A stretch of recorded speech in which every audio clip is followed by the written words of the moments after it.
Thought I'd do another little quick video. This is my gray water tank on the 65 Dodge Travco. And the old valve had corroded away and was all broken up. And the hub came out of the tank, the little piece of pipe fitting here. It came out. And they had a steel sleeve, 2-inch pipe sleeve, female, in the top of the tank, and it had rusted away.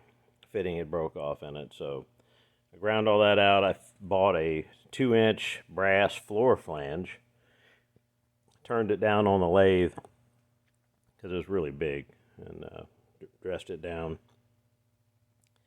and then epoxied it onto the tank, and then I just coated it with a layer of fiberglass. That's how the old one was in. It had been basically epoxied to the tank and covered with fiberglass. So once that sets up, and then I bought a new valve. It looked to be all right. It'll fit on the tank. It was like $30. They had them, like up to 70 something. But it'll have to be on a little bit of an angle. But the old one was it must have stood out a little further. It was a little straighter, but I don't think it was completely straight. But I don't think it'll really matter. Plenty of ground clearance there. But once I get that on, the old gray water tank is ready to go back in. It doesn't have any sensors on it to tell you when it's full. Back in '65, they didn't have that. I'm going to put a water gauge on the old tank.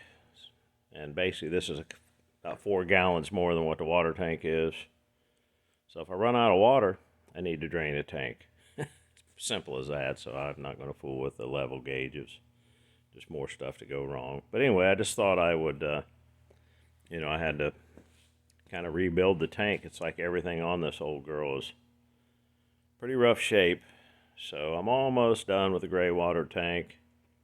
I'm getting close to, start putting flooring back in it. All right, that's the end of this one.